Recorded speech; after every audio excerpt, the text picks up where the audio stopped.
Hi there, welcome to the first Christmas nail look. I'm so excited to kick off the holiday season. So, we are going to be making press ons for this look. I promise that it will not just be full blown press ons this Christmas season. It will be a mixture between gel X sets and press on sets so that I can get as much content out for you guys as possible to give you as much inspo for the holidays that I possibly can give you. So I am starting off by cleaning these press-on nails. I already have them on my stand, and would you look at that, it's not another stiletto nail shape, but these are the Beetles long square tips. So just to switch things up, basically I've already prepped them, so I've buffed the press-on nails already, but what I'm doing here is just cleaning them off with some alcohol to get them ready for a base coat. So the base coat that I'm going to be using today is by Koopa, and I'm just applying this to each of the nails. Typically, I don't always buff and apply base coat. It's really your personal preference, but I did want to try out this base coat today, so I will be using it and then letting you know my thoughts later down the line to make sure that the polish actually stays in place.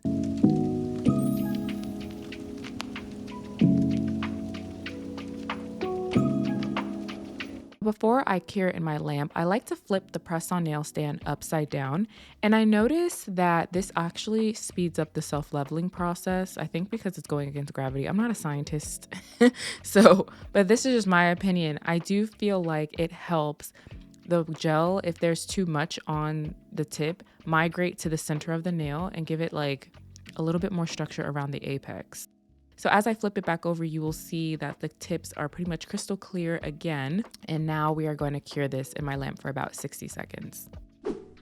For this look, I will be creating French tips. So for my base today, I am going to be using this nude polish here and applying one coat of this to start off.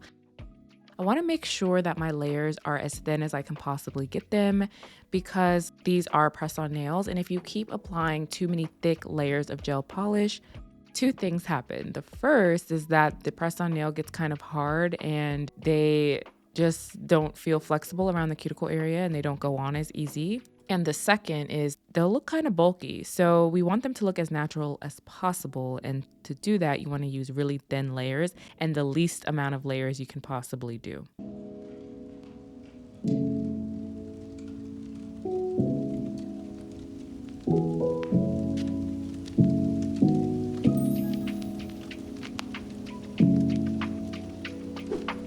I always apply 2 coats of any base color when I am doing French tips. And 2 coats to me makes it so that the color looks more even.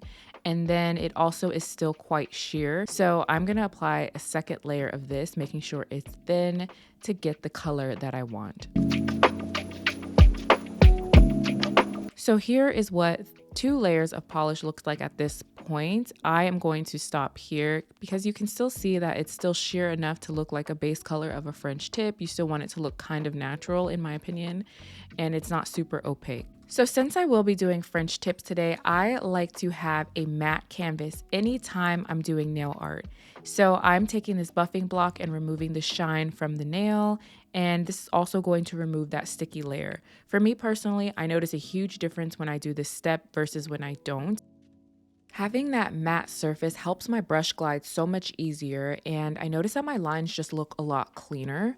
If I make any mistakes, it's so much easier to clean it up with acetone versus if I just leave the sticky layer there, because if you've ever tried to clean up lines with acetone on a sticky layer, you know sometimes the brush kind of gets stuck.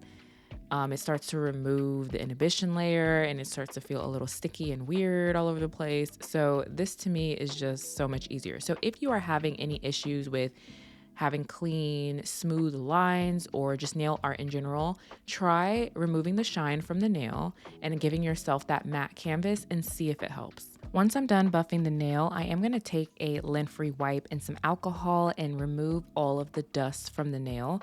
You can just use a brush, but I noticed that sometimes the dust gets stuck in the bristles of the brush and puts it back on the nail. So this just makes it a lot easier. I can ensure that the dust is actually removed from the nail.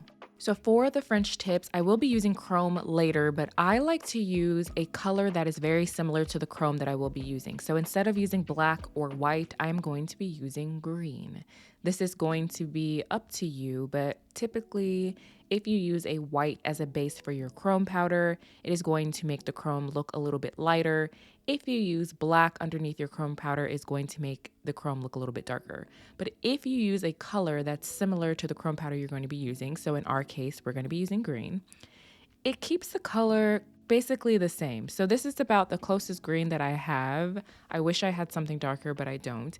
So I'm going to just use this to draw the French tips. So if you take a look at this clip, you'll notice that the nail is still shiny. I tried to draw my French tip without removing the shine from the nail, and I did not like it. So this is why the first nail looks like this, but the other ones don't. Because I know you're probably like, what's going on here? Once I have the first French tip done, I like to take my liner brush and draw a straight line across the stand like I'm doing here. And what this does is make sure that my smile line is the same height. Sometimes if I don't do this, I will notice that I draw my smile lines way too far up on the nail. And I'm just doing this to make sure the smile lines are consistent across the entire set.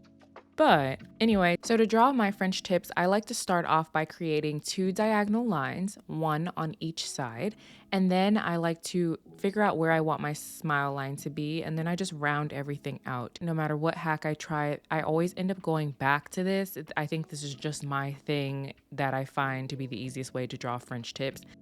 Sometimes I can just drag the brush back and forth and get them to look exactly like I want. Other times, not so much. So this is kind of like my foolproof way in my personal opinion. So once I get my outline drawn, I then take the brush from my polish bottle and begin filling in the gaps. So I am just going to continue on drawing these French tips, doing the same method, and then go from there.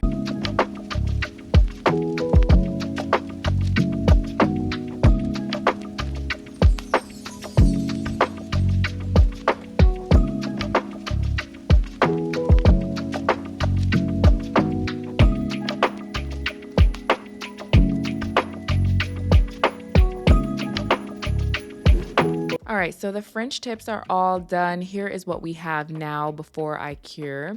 They look so bright. It's giving summer vibes, but I promise you it's going to turn from summer to Christmas in just a second. I feel like they look pretty good, so I'm gonna go ahead and cure in my lamp for about 60 seconds before we move on to the chrome. So for the chrome, I am gonna be using this green shade. It's not like Grinch green, it's more like a Christmas tree green. And I am just going to apply this directly on that green layer. I did not apply a top coat underneath this. I'm just putting it right on. There are so many different ways to apply chrome.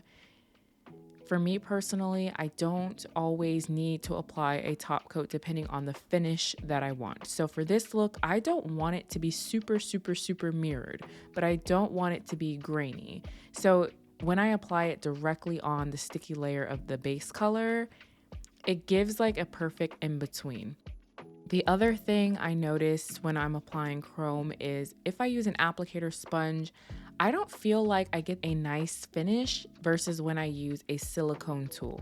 No clue why that is. Like sometimes chrome is just so finicky. It really depends on the quality of the chrome you're using. It depends on the quality of the base colors you're using and how they work together. It's just so up in the air. But no matter how frustrating chrome is sometimes, I do really love it. It's truly a love-hate relationship.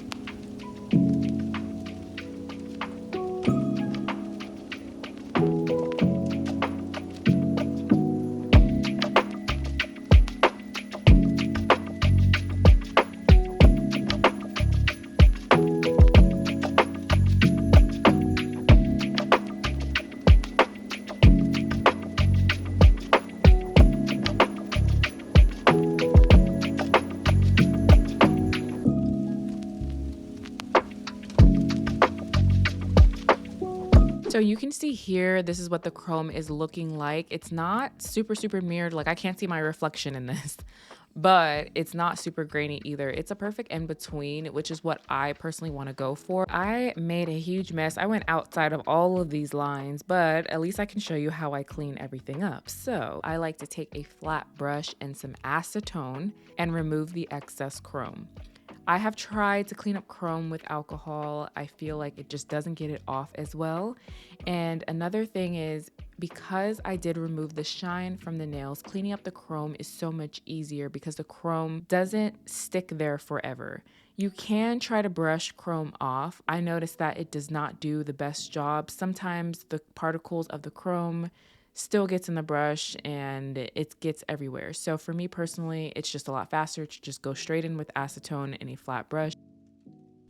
So here is what the nails are looking like all cleaned up. I am actually not going to be applying a top coat at this point because I am going to be applying rhinestones onto the nail.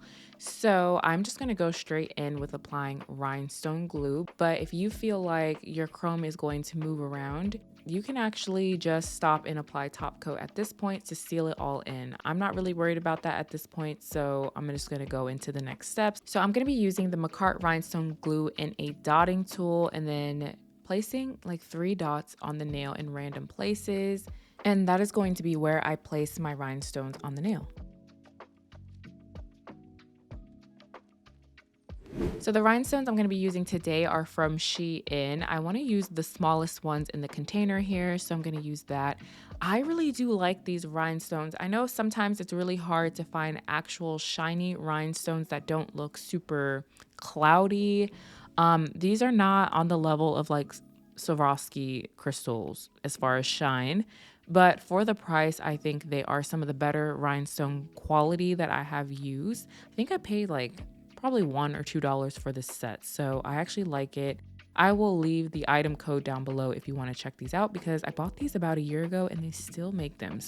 But I'm just going to place these onto the nail where I have already laid down that rhinestone glue. Sometimes I will lay down my rhinestones and realize I don't want them in the place I have already put the glue down. So I move them around the nail until I get them in the place I want them. If I do that, it's going to leave a trail of rhinestone glue. So all I do is take a flat brush and some acetone and then just clean up. It's a very simple process, and that's one of my favorite things about working with gel products versus regular products is that nothing is secured in stone until you cure it. So you can be indecisive, you can change up the design, and it's not going to mess everything up. So the rhinestones are all on. I am going to cure this in my lamp for 60 seconds because the rhinestone glue is still a gel product that needs to be cured.